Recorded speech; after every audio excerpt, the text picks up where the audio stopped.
सर्व पत्रकारांचं मी स्वागत करतो या वंचित बहुजन आघाडीच्या पत्रकार परिषदेमध्ये येण्यासाठी आपल्या सर्वांचं आभार.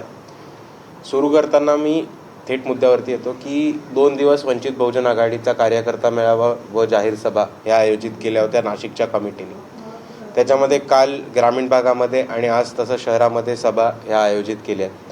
आणि मुद्द्यावरती येऊन बोलायचं झालं तर सध्या आपण जर बघितलं तर नाशिकमधनं 3 मोठे प्रकरणं हे समोरात आलेत आणि त्याला असं आपण बघतो की आपल्या शहराला, आपल्या जिल्ह्याला एक काळबोट लावण्याचं काम मोठ्या प्रकारात झालं.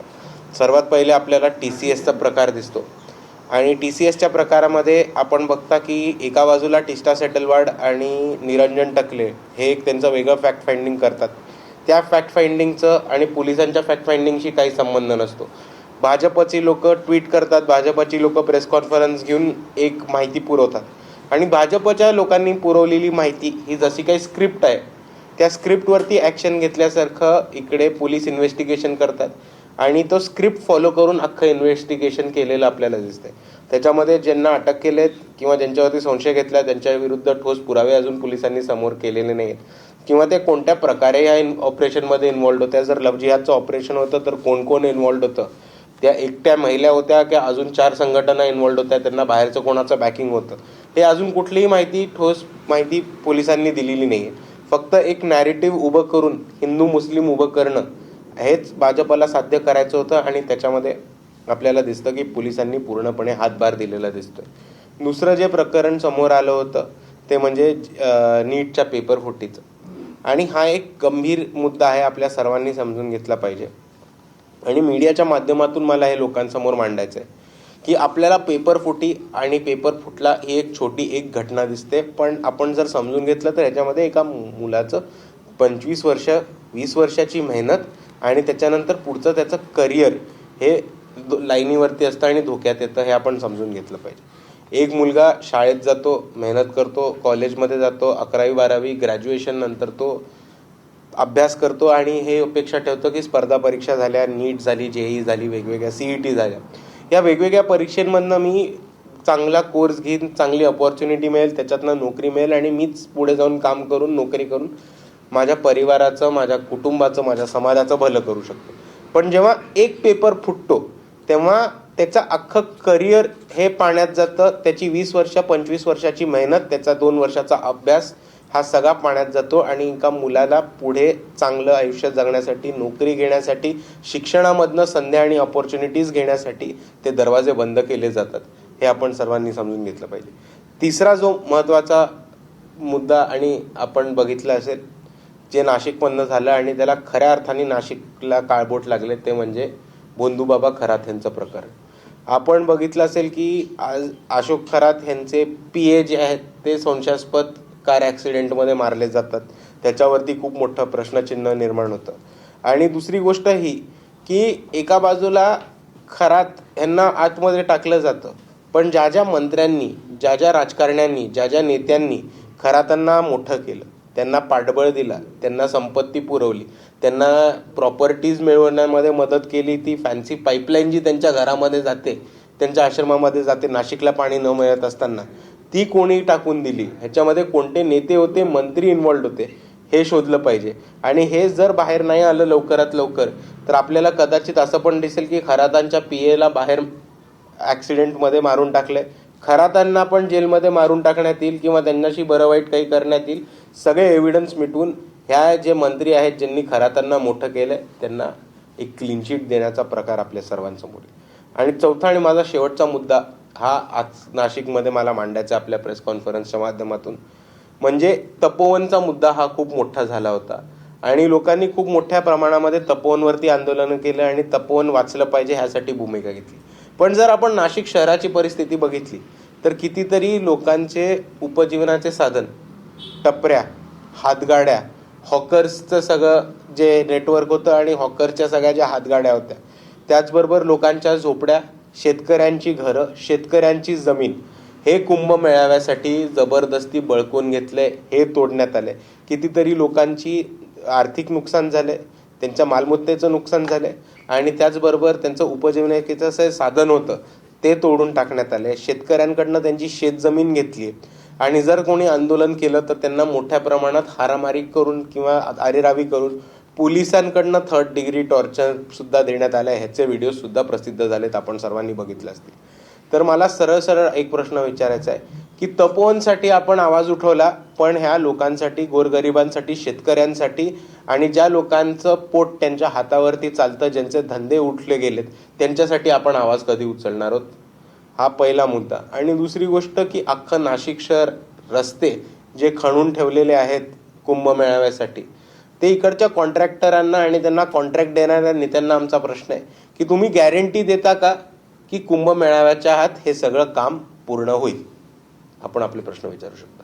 तेव्हा आपण म्हणला TCS प्रकरणाची कारवाईमध्ये अजून ठोस पुरावे नाही आले, ही संपूर्ण कारवाई खोटी आहे असं आपल्याला म्हणायचं का थेट? माझं म्हणणं आहे की कारवाई खोटी नाही, कारवाई दिखावा असं दाखवण्यात आलंय.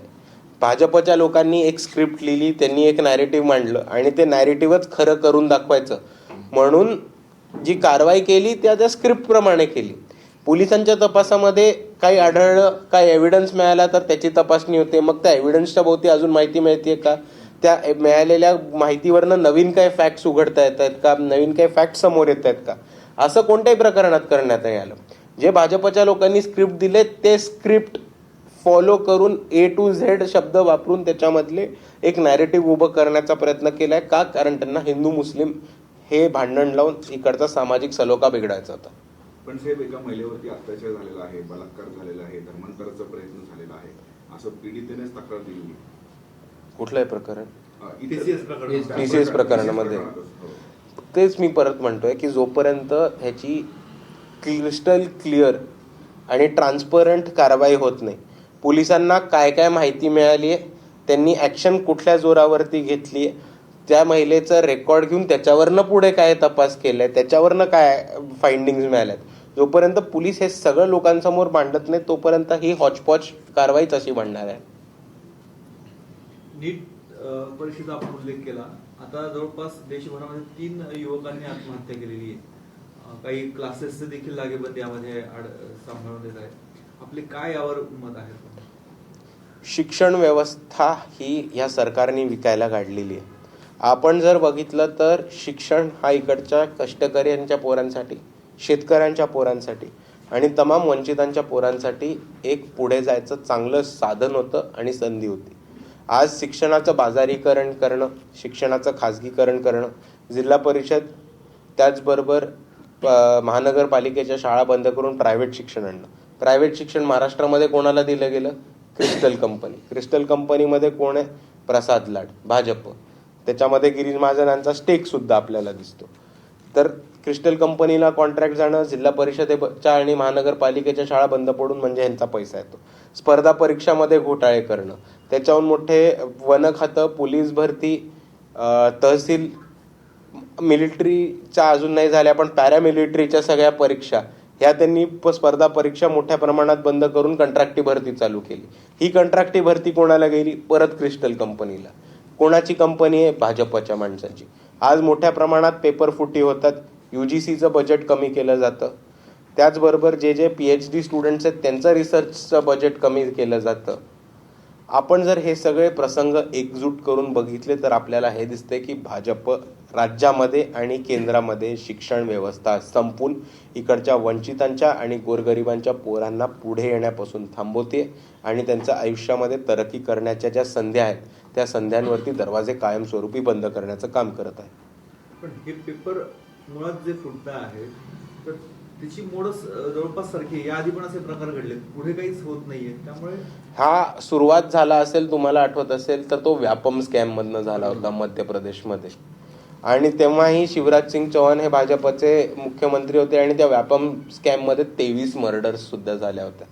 तर हा घोटाळा जो आहे तो एकाच मॉडेस ऑपरेंडीमध्ये, ह्याच्यामध्ये सरकारमध्ये असलेली लोक, एज्युकेशन डिपार्टमेंटमध्ये असलेली लोक आणि काही तसेच क्रिस्टल कंपनी सारख्या झाल्या किंवा काही एज्युकेशन आणि कोचिंग क्लासेसच्या ज्यांच्याशी लॉबिंग आहे, हे सगळे त्याच्यामध्ये इन्व्हॉल्ड आहेत आणि मोठ्या पद्धतीने हे लॉबिंग करून शिक्षणाचं बाजारीकरण सुरू आहे. मनोज जरांगे पाटील यांनी पुन्हा एकदा आंदोलनाचा इशारा दिलेला आहे. सातारा संस्थांचा GR एका महिन्यात काढणार होतं सरकार, परंतु 8 महिने उलटून गेले तरी त्यांनी GR काढलेला नाही.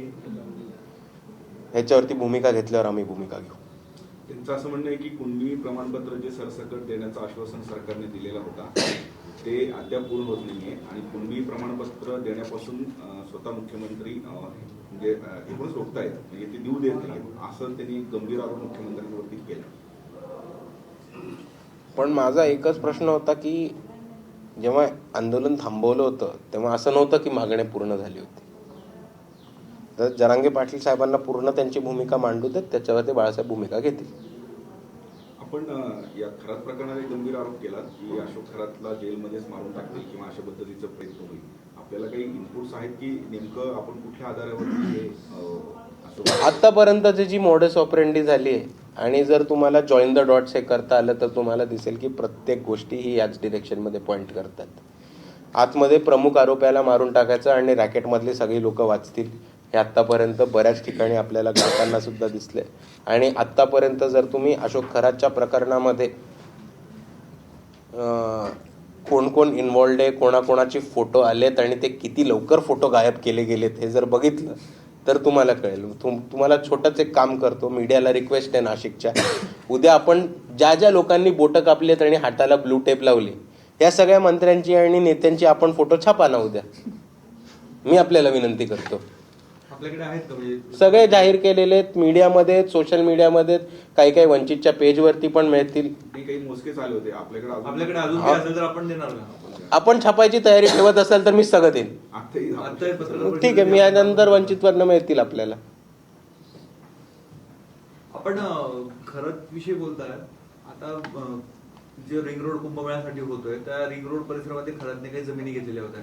आता त्याच्यावर कारवाई चालू आहे तरी देखील सरकारी यंत्रणेच्या कामकाजानुसार त्याला पण तो मोबदला मिळणार आहे. आपलं काय मत आहे, तो मोबदला दिला जावा? मी त्याच्याबद्दलही बोललो होतो की खरातांना जी इतकी सारी प्रॉपर्टी मिळवून दिली आहे, त्यांना जे गव्हर्नमेंटनी वेगवेगळं कन्सेशन मिळवून दिलं आहे, त्यांच्या आश्रमावरती जी पाईपलाईन, स्पेशल पाईपलाईन टाकण्यात आली आहे पाणी पुरवठ्याची, ही कोणी साईन केली, हे कोण्या परवानग्या दिल्यात हे शोधणं नाशिकच्या पत्रकारांचं काम आहे आणि ते नाशिकच्या जनतेसमोर मांडणं आपली जबाबदारी आहे.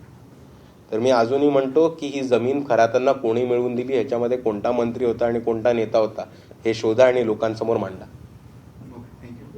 एक राखीव प्रवर्गातल्या जागांवर आता आरक्षण कोकणमध्ये त्यांना काम करता येणार नाही असं आता नुकतंच गव्हर्नमेंटने केलं. काय वाटतं यामुळे एकूणच काय परिणाम होईल? हे बघा, आम्ही दलित समाजामधल्या सगळ्या संघटनेंशी, सगळ्या समाजाची संपर्कामध्ये असतो. ते बौद्ध समाजाच्या तरुण संघटना असतील, चर्मकार समाजाच्या तरुण संघटना असतील, नेते असतील, किंवा ढोर आणि इतर SC समाजामधले वर्ग असतील, त्यांच्या सगळ्यांशी आमचा संपर्क असतो. आणि तसाच मातंग समाजामधल्या तरुणांशी सुद्धा आमचा संपर्क असतो. आता मातंग समाजामधल्या तरुणांचं आणि इतर समाजाच्या संघटनेचं हे म्हणणं आहे की आपण दरवेळेस भूमिका घेतली, आता मातंग लिडरशिपला भूमिका घेऊ द्या. मातंग लिडरशिप ही भाजपबरोबर आणि सत्तेत आहे. आज त्यांना त्यांच्या समाजासाठी आणि त्यांच्या तरुणांसाठी भूमिका घेऊ द्या. कारण जे कोण जाणते मातंग तरुण आहेत, चर्मकार समाजाच्या, ढोर समाजाच्या आणि इतर समाजाच्या ज्या संघटना आहेत आणि ॲक्टिव्हिस्ट आहेत, त्यांनी उपवर्गीकरणाविरुद्ध, सब क्लासिफिकेशन विरुद्ध आणि प्रत्येक ठिकाणी स्वतःची भूमिका मांडलेली आहे. तर आमची भूमिका ही आम्हाला माहिती आहे आणि आमच्या सगळ्यांचं ठरले की आता मातंग लिडरशिपला दलित तरुणांसाठी एकदा भूमिका घेऊ देत. आमची भूमिका तर जाहीरच. आपण वैयक्तिक कसं बघता या निर्णयाकडे? भूमिका नंतरचा विषय झाला, आता दोन हे झाले निर्णय, त्या निर्णयाकडे आपण वैयक्तिक कसं बघतो? नाही, माझं परत हेच म्हणणं आहे की ज्या लोकांना सत्तेमध्ये पोचवलंय त्या लोकांनी एकदा स्वतःच्या समाजासाठी त्यांची भूमिका जाहीर करू. वंचितची भूमिका आरक्षणाबद्दल काय, माझी भूमिका आरक्षणाबद्दल काय, बाळासाहेबांची काय, ती जग जाहीर आहे. पण आज जे सत्तेत बसवलेले लोक आहेत आणि मातंगांची लिडरशिप आहे, त्यांनी समाजासाठी भूमिका घेणं जास्त गरजेचं आहे.